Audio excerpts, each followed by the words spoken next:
brought to you by MDH Masala. দারুণ বিশুদ্ধ প্রাকৃতিক হলুদ, লঙ্কা, ধনে। না, লঙ্কা, ধনে, হলুদ, MDH। নমস্কার, দেখছেন জি 24 ঘন্টা 3:03 3 খবর নিয়ে আপনার সঙ্গে রয়েছি আমি শুক্লা এবং আমি হুমায়ুন কবিরের কথা বলবো। হুমায়ুন কবিরকে আজ এবং আগামীকাল তলব করা হয়েছিল। আজ তিনি যাচ্ছেন না, আগামীকাল তিনি যাবেন। তবে এরই মধ্যে তার একটি নতুন ভিডিও প্রকাশ্যে এসছে। সেখানে কি বলছেন তিনি দেখাবো, শোনাবো অবশ্যই। আর আমি আপনাদেরকে জানাবো, দেবরাজ চক্রবর্তীর জামিন নাকচ হওয়ার পর পালিয়ে পালিয়ে কোথায় কোথায় ঘুরে বেড়ালো দেবরাজ। মানে একসময় যে বাঘ ছিল বাগুইয়াটির, সে পালিয়ে পালিয়ে কোথায় কোন কোন রুটে গা ঢাকা দেওয়ার চেষ্টা করেছিল, সবটা জানাবো। আর আমি আহেলি আপনাদের জানাবো, অভিষেক বন্দ্যোপাধ্যায় তার বিপদ আরও খানিকটা বাড়লো কিভাবে। কারণ তার নামে ইতিমধ্যে এফআইআর এর একেবারে পাহাড় হয়েছে। সেই তালিকায় নবতম সংযোজন সেবাশ্রয় নিয়ে এফআইআর। সেই সম্পর্কে বিস্তারিত আমি আহেলি জানাবো। তবে শুরুতেই শুক্লা, যেমনটা বলছিলাম যে শক্তিপুর থানায় আজকে তাকে যেতে বলা হয়েছিল, তিনি যাবেন না। জি 24 ঘন্টায় স্পষ্ট তিনি জানিয়েছেন আমাদের প্রতিনিধি পিয়ালি মিত্রকে। তবে হুমায়ুন কবিরের নতুন ভিডিও প্রকাশ্যে এসছে। সেখানে দেখা যাচ্ছে তিনি কুৎসিত ভাষায় গালিগালাজ করছেন পুলিশ অফিসারকে। নওদা এবং রেজিনগর দুটি কেন্দ্রে জয়ের পরই ওসির উদ্দেশ্যে তার গালিগালাজ, তার হুমকি, একেবারে কদর্য ভাষায় তিনি আক্রমণ করছেন এবং সেই ভিডিও ইতিমধ্যে ভাইরাল হয়েছে। আপনাদেরকে দেখাই। আমাকে রুখে দেবে এই শক্তিপুরের ওসিকে। মানুষের বাচ্চা না, একদম একদম বেঈমান। 10,000 লোক নিয়ে থানা ঘিরে একে কলার ধরে থানা থেকে বের করবো। কারো বাপের ক্ষমতা থেকে তো আমাকে রুখে দেবে এই শক্তিপুরের ওসিকে। মানুষের বাচ্চা না, একদম একদম বেঈমান। শক্তিপুর থানার ওসির উদ্দেশ্যে এভাবে কদর্য ভাষায় আক্রমণ করছেন একজন জনপ্রতিনিধি, ভেবে দেখুন একবার। আর সেই মামলাতেই কিন্তু আজকে তাকে তলব করা হয়েছিল। তিনি হাজিরা কিন্তু এড়িয়ে গেলেন, একেবারে বেপরোয়া মনোভাব। পিয়ালি এই মুহূর্তে আমাদের সঙ্গে রয়েছেন, আমাদের প্রতিনিধি একেবারে সরাসরি। পিয়ালি, বেপরোয়া হুমায়ুন কবির, তিনি কিছুতে ভয় পান না, কিন্তু তিনি ভুলে গিয়েছেন এই মুহূর্তে বদলের বাংলায় আমরা আছি।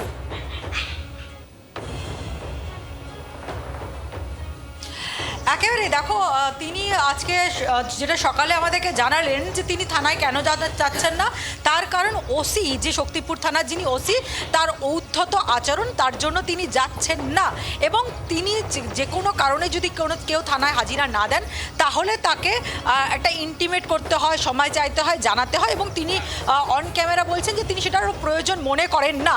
এবং কোন মামলার প্রেক্ষিতে আজকে তাকে তলব করা হয়েছিল সেটা কিন্তু এই ভিডিওটা থেকে স্পষ্ট, যে তিনি 4 মে রেজাল্ট বেরিয়েছে, তিনি মুর্শিদাবাদের 2টো বিধানসভা কেন্দ্র থেকে তিনি জয়লাভ করেছেন। এবং সেই জয়লাভ করার পর তার ঔদ্ধত্য এতটাই বেড়ে যায় যে তিনি থানার একজন অফিসার ইনচার্জ, তিনি দায়িত্বপ্রাপ্ত অফিসার, তাকে তিনি অশ্রাব্য ভাষায় গালিগালাজ করছেন। এবং শুধুমাত্র গালিগালাজ করে তিনি থেমে থাকছেন না, তিনি বলছেন যে 10,000 লোক নিয়ে তিনি থানায় আসবেন, কলার ধরে ওসিকে থানা থেকে তিনি বাইরে বার করে দেবেন।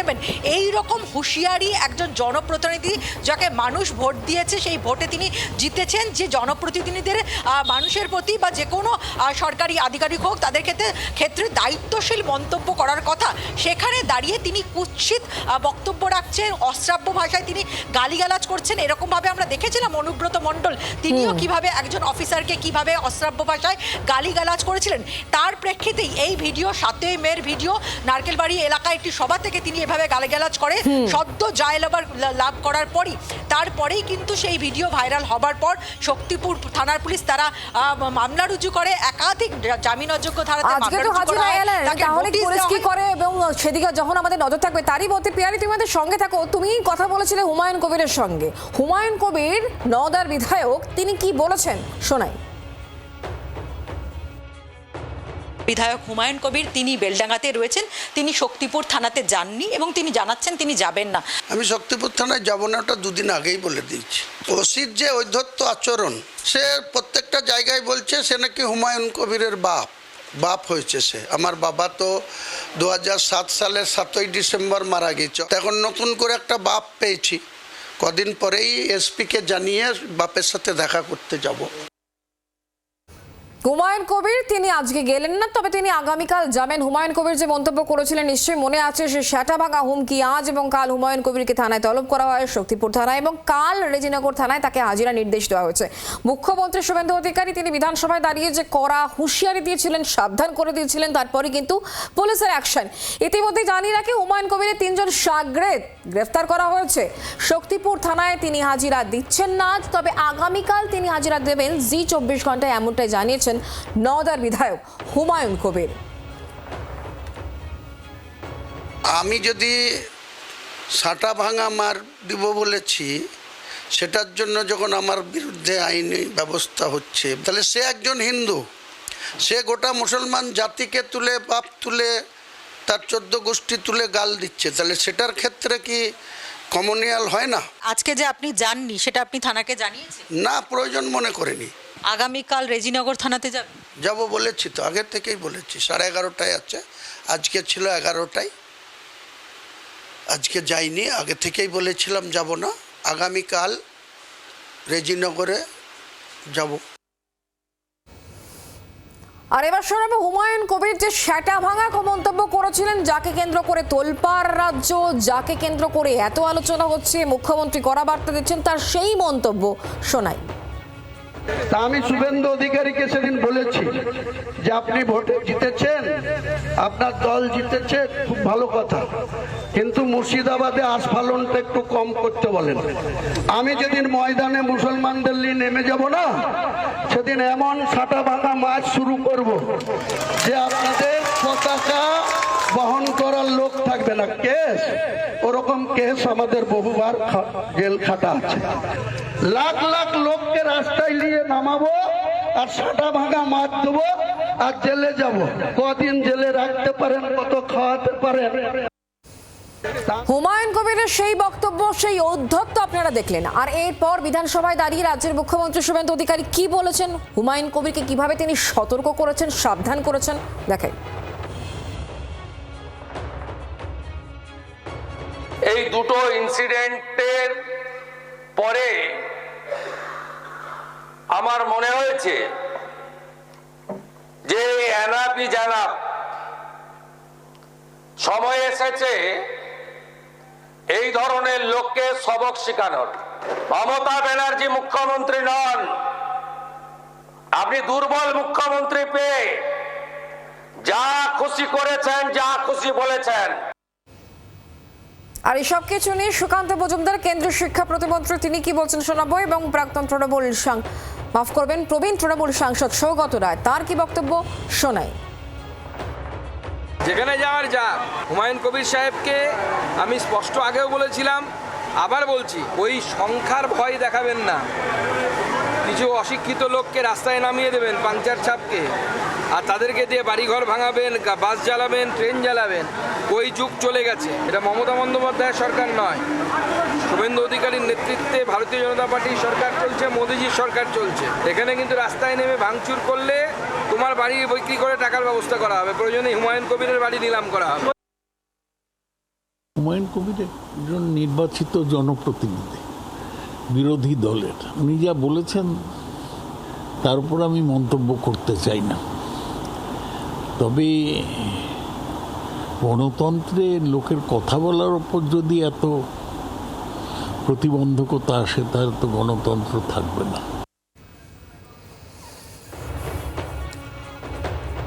হুমায়ুন কবির নিয়ে পুলিশের কি অবস্থান থাকে, কি হয় আগামী দিনে, সেদিকে যেমন নজর থাকবে, তেমনই এবার বলতে হচ্ছে দেবরাজ চক্রবর্তী অনেক চেষ্টা করলেন এদিক ওদিক চলে যাওয়ার, পালানোর, কিন্তু হলো না। এসকেপ রুটটা ঠিক কি ছিল সৈকত? এসকেপ রুটটা কিন্তু রীতিমতো চিন্তার ভাবনার, কারণ কলকাতার একজন সামান্য কাউন্সিলর যিনি অভিষেক বন্দ্যোপাধ্যায়ের ঘনিষ্ঠ হওয়ার সুবাদে অনেক সুযোগ সুবিধা ভোগ করেছেন, তিনি তার জামিনের আবেদন খারিজ হয়ে যাওয়ার পর বুঝতে পারছিলেন গ্রেপ্তার হবেন, তাই কলকাতা থেকে পালিয়ে গোটা দেশ জুড়ে ঘুরে বেরিয়েছেন। ঠিক শুনছেন, গোটা দেশ, বিশেষ করে দক্ষিণের একাধিক রাজ্য, সেখানে তিনি ঘুরে বেড়ালেন। তামিলনাড়ু থেকে কেরালা, ওড়িশা থেকে অন্ধ্রপ্রদেশ, কোথাও বাদ দিলেন না। আর তিনি নাকি মাত্র পকেটে 20,000 টাকা নিয়ে গোটা রুট ঘুরে বেরিয়েছেন। দেবরাজের এসকেপ রুট আপনাদেরকে দেখাচ্ছি। কলকাতা থেকে তিনি চলে গেলেন ওড়িশা, ওড়িশা থেকে অন্ধ্রপ্রদেশ, তারপর তামিলনাড়ু হয়ে কেরল এবং সেখান থেকে মুড়িতে চলে এলেন। মানে এক অদ্ভুত রুট। কেন ঘুরলেন তিনি? অয়ন ঘোষাল আমাদের সঙ্গে রয়েছেন টেলিফোন লাইনে। অয়ন, এক অদ্ভুত রুট, মানে কেন ঘুরলেন? সেটা কি শুধুমাত্র পালানো না অন্য কোনো কিছু উঠে আসছে? আরো স্পেসিফিক বলতে গেলে 500 টাকা 6টা বান্ডিল নিয়ে দেবরাজ চক্রবর্তী তিনি কলকাতা থেকে পালিয়েছিলেন। অর্থাৎ সর্বমোট 3 লাখ টাকা তার কাছে ক্যাশ ছিল। তিনি কোনোভাবেই ইউপিআই বা অন্য কোনো মানি লেনদেন করতে চাননি, কারণ তাতে তার ট্র্যাক হওয়ার আশঙ্কা ছিল। তিনি একটি এর মধ্যে স্যামসাং মোবাইল ফোন কিনেছেন, নতুন একটি সিম কার্ড কিনেছেন, পুরনো সিম কার্ডটি তিনি কোথাও একটা ফেলে দিয়েছেন এবং এই অবস্থায় তাকে যখন ধরা হয় তখন তার কাছে আরো ক্যাশ 20,000 টাকা অবশিষ্ট ছিল। এই অবস্থায় সবথেকে গুরুত্বপূর্ণ প্রশ্ন, তিনি পুলিশকে এড়াতে এত কাণ্ড করলেন, ভারতবর্ষের 5-5টা রাজ্য ঘুরে নিলেন এবং শেষ পর্যন্ত তিনি পশ্চিমবঙ্গের পুরুলিয়া সীমান্ত ঝাড়খণ্ডে সেখানে পড়লেন। সূত্রের খবর হচ্ছে তিনি দুর্গাপুর এলাকাতে আরো একজন মেসেঞ্জার বা ক্যারিয়ারের মাধ্যমে আরো কিছু নগদ টাকা তার ঘনিষ্ঠ বন্ধুর থেকে পাওয়ার কথা ছিল। সেটা পাওয়া মাত্র তিনি আবার এই রাজ্য থেকে অনেক দূরে পালাতেন, কিন্তু তার আগেই বেঙ্গল পুলিশ তার জালে তিনি ধরা পড়ে গেলেন। বেশ, ধন্যবাদ। আর দেবরাজ চক্রবর্তীর এক অদ্ভুত ঘটনা, মানে তিনি কাউকে ছাড়েননি বলতে তোলাবাজি করতে ছাড়েননি। একজন ধর্মপ্রাণ মানুষ যিনি একটি জগন্নাথ মন্দির বানিয়েছিলেন, কিন্তু সেই জগন্নাথ মন্দির শেষ পর্যন্ত বিক্রি করতে বাধ্য হন ওই অসতিপর বৃদ্ধ। কারণ দেবরাজ চক্রবর্তী অনুষ্ঠান হলে বা যে কোনো কারণে তার থেকে লক্ষ লক্ষ টাকা আদায় করতেন তোলাবাজি করে, চাপ দিয়ে। আজও সেই কথা বলতে গিয়ে তার চোখে জল আসছে সেই বৃদ্ধের। কি বক্তব্য, কি অভিযোগ, শুনুন। এই মুহূর্তে আমার ঠিক পাশে যিনি বসে আছেন তার নাম দেবকুমার দাশগুপ্ত। এই মুহূর্তে তার বয়স 86 বছর। তিনি জটিল স্নায়ু রোগে আক্রান্ত। তার উপর একটা সময় ক্রমাগত মানসিক চাপ তৈরি করেছিল দেবরাজ চক্রবর্তী। শুধু কি মানসিক চাপ, তিনি একটা জগন্নাথ মন্দির তৈরি করেছিলেন। ভাবুন, এই বাগুইয়াটি জ্যাংরার বুকে একটা প্রমাণ মাপের জগন্নাথ মন্দির তিনি তৈরি করলেন সম্পূর্ণ নিজের ফান্ড বা টাকায়। সেই জগন্নাথ মন্দিরকে কেন্দ্র করে ক্রমশ বাড়তে থাকলো তোলাবাজির চাপ। সেই জগন্নাথ মন্দিরের প্রত্যেকটি উৎসবে দেবকুমার বাবুর ওপর চাপ বাড়ছিল দেবরাজকে মোটা টাকা তুলে দেওয়ার। পরিস্থিতি বাড়তে বাড়তে এমন অসহনীয় পর্যায়ে চলে যায় যে অশীতিপর দেবকুমার বাবু নিজের জগন্নাথ মন্দিরটি নামমাত্র দামে একজনকে বিক্রি করে দেন। দুস্থ মানুষকে, মহিলাদের সেলাই পড়াশোনা শেখাবার, সেটা সেও বিক্রি করতে হয়েছে। আপনার জগন্নাথ মন্দিরটার কি হলো? বিক্রি করতে হয়েছে।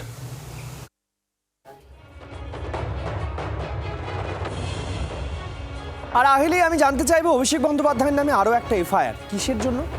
সেবাশ্রয় চিকিৎসার নামে বুজরুকি, আর সেই জন্যই অভিষেক বন্দ্যোপাধ্যায় তার বিরুদ্ধে এফআইআর সৈকত। সুখদেব দাস নামে এক ব্যক্তি তার অভিযোগে এফআইআর রুজু করেছে ডায়মন্ড হারবার থানা।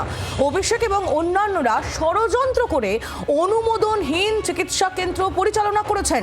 জনস্বাস্থ্য ও নিরাপত্তা এর জেরে বিঘ্নিত হয়েছে এমনই উল্লেখ রয়েছে ওই অভিযোগে।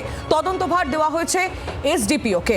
ভারতীয় ন্যায় সংহিতার একাধিক ধারায় মামলা, এমনকি অ্যাটমিক এনার্জি আইনের ধারাও প্রয়োগ করা হয়েছে।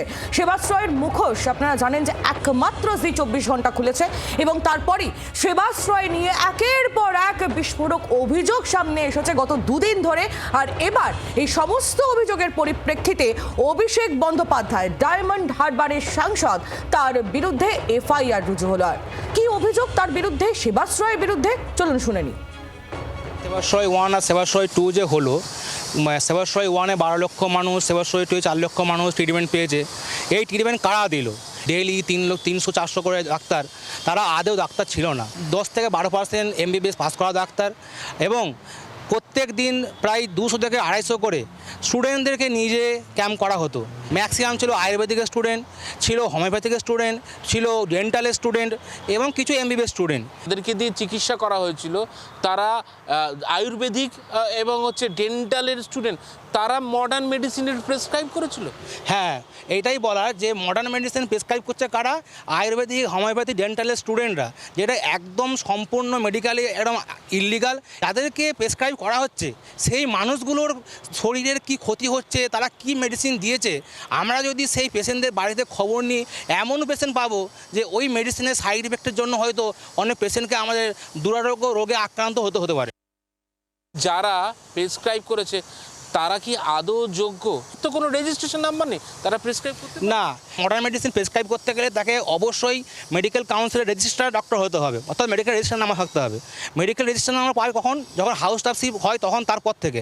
সুতরাং হাউস স্টাফশিপের আগে কখনো রেজিস্টার নাম্বার পায় না, আর পেলেও তারা বাইরে প্র্যাকটিস করতে পারে না। ইন্টার্নশিপে তারা হাসপাতালের মধ্যেই করতে পারে। সবথেকে বড় কথা, আয়ুর্বেদিক, হোমিওপ্যাথি যারা ডাক্তার ছিল, তারা স্টুডেন্ট প্লাস অনেকে ডাক্তারও ছিল, তাদের তো একদম ইললিগাল কাজ এটা। তদন্ত হওয়া উচিত এবং তদন্তের স্বার্থে যারা ডাক্তার ডিউটি করেছিল ওই 60 দিন এবং 75 দিন সমস্ত ডাক্তারের লিস্ট আমি হয়তো চেষ্টা করলে সমস্ত ডকুমেন্ট সহ জোগাড় করে দিতে পারবো। ভাবুন কি মারাত্মক সব অভিযোগ, আর এই অভিযোগ সামনে আসার পর জি24 ঘন্টা সেবাশ্রয় শিবিরের মুখোশ খোলার পরই রাজনৈতিক মহল থেকেও নানা প্রতিক্রিয়া উঠে আসছে। ইতিমধ্যে অভিষেক বন্দ্যোপাধ্যায়, তার বিরুদ্ধে এফআইআর দায়ের হয়েছে। আপনাদের সেই আপডেটও তুলে ধরলাম, শোনাবো কেন্দ্রীয় প্রতিমন্ত্রী সুকান্ত মজুমদার তিনি এই প্রসঙ্গে কি বলছেন। পাশাপাশি রাজ্যের স্বাস্থ্যমন্ত্রী শারদত্ত মুখোপাধ্যায়, তার প্রতিক্রিয়াও আমরা পেয়েছি। এই দুই বক্তব্যের পাশাপাশি তৃণমূলের তরফ থেকে কি বলা হচ্ছে, সৌগত রায় তিনি কি বলছেন তাও শোনাবো, শুনুন পরপর। সেবাশ্রয়ে অনেক রকম অভিযোগ উঠেছে। যারা ডাক্তার নন তাদেরকে দিয়ে নাকি ডাক্তারি করানো হয়েছে, আয়ুষের ডাক্তারদেরকে নিয়ে গিয়ে নাকি নিউরোসার্জন হিসেবে বা নিউরোমেডিসিন এক্সপার্ট হিসেবে পরিচয় দেওয়া হয়েছে এবং তারা চিকিৎসা করেছেন। তো এই ধরনের নানা অভিযোগ উঠছে। ওষুধ নাকি কমা ওষুধ দেওয়া হয়েছে, এসবও কথা উঠছে। এফআইআর হয়েছে, সেই জন্য পুলিশ তদন্ত করবে। উনি সেবাশ্রয়ে স্বাস্থ্য পরিষেবা দেওয়ার জায়গায় নাটক করেছিলেন। ওই জন্য বলি অভিষেক নেতা নন, উনি অভিনেতা, এখনও করে যাচ্ছেন। একটি চোর, ডাকাত, ক্রিমিনাল বলেন ক্রিমিনাল, তিনি আমাদের আইন প্রণেতা হয়েছেন। ভাবুন, তিনি আবার আইন বানাচ্ছেন। যা আইন লঙ্ঘন করার স্বভাব, তিনি আইন বানাচ্ছেন। ওনার যে সেবাশ্রয় হবে, জনস্বাস্থ্য পরিকল্পনা, সেটাতে চোনা থাকবে না, হতে পারে কখনো। সারা জীবনটাই তো তাই। রন্ধে রন্ধে চুরি, যে কোনো পরিষেবা দিতে গিয়ে চুরি ছাড়া পরিষেবা দেবে আমার মনে হয় না কোনো দিন দিতে পারবে। একটিও ডাক্তার ছিল না, যারা ছিল তারা আয়ুষেরও ডিগ্রিধারী নয়, এবং তারা আয়ুষের পড়ুয়া কিছু group D staff, group D general duty assistant, GDA বলা হয়, তাদেরকে স্টেথো গলায় দিয়ে এটা পরিষেবা দিয়েছিলেন। এফআইআর তো যে কেউ করতে পারে, তাই নিয়ে আলোচনা আর কি আছে। এফআইআর হয়েছে, আদালত মামলা শুনে বিচার করবে, তারপর রায় দেবে বা অন্তর্বর্তীকালীন রায় দেবে।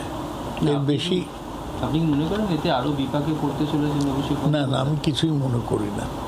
মনে যা করে সব মিডিয়া করে, আমরা আইন এবং সংবিধান মেনে চলি। স্বাস্থ্য আর নিউট্রিশন পাবে, শরীরও স্ট্রং হবে, অল্প খেলেই পেট ভরে, ডাইজেশন ঠিক রাখে। MDH সোয়াটিন, আসল protein. Brought to you by MDH Masala।